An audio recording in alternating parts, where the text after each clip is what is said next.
మా నాయకుడు, మనందరికీ నాయకుడైనటువంటి పవన్ కళ్యాణ్ గారిని చూసి మనందరం సంతోషపడాలి. ఎందుకంటే కొత్తగా ఏర్పడిన 5 గోదావరి జిల్లాలకి వాటర్ ప్రాజెక్టు జలధార, పొట్టి శ్రీరాములు జలధార అనేటువంటి ఒక ప్రాజెక్టుకి శంకుస్థాపన చేసి దానికి ప్రజలందరికీ నీరు అందిస్తున్నటువంటి పవన్ కళ్యాణ్ గారిని చూసి నేను చాలా గర్వపడ్డాను. ఎందుకంటే మా నాయకుడు ఒక మహానుభావుడి పేరు ఆ స్కీమ్కి జలధారకు పెట్టడం అనేది నిజంగా చాలా గర్వించాను ఆ రోజు.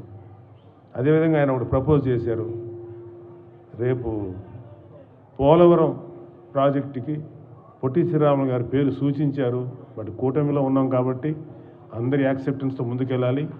నేనైతే మాత్రం పవన్ కళ్యాణ్ గారు చెప్పిన ఆ మాటని ఖచ్చితంగా పోలవరానికి ఆయన పేరు పెట్టాలి. పేరు పెట్టి ఆయన చేసిన త్యాగానికి రుణం తీర్చుకోవాల్సిన అవసరం ఈ ప్రభుత్వంలో ఉన్నటువంటి ప్రతి ఎమ్మెల్యేకి, ప్రతి ఎమ్మెల్సీకి, ప్రతి ఎంపీకి, ప్రతి పౌరుడికి ఉంది. ఆంధ్రప్రదేశ్ పౌరుడికి ఖచ్చితంగా ఆ పేరు ఆయన పెట్టాలని చెప్పి నేనైతే బలంగా ఆయన సూచనని సమర్థిస్తున్నాను. మీరందరూ కూడా సమర్థిస్తారని నమ్ముతున్నాను.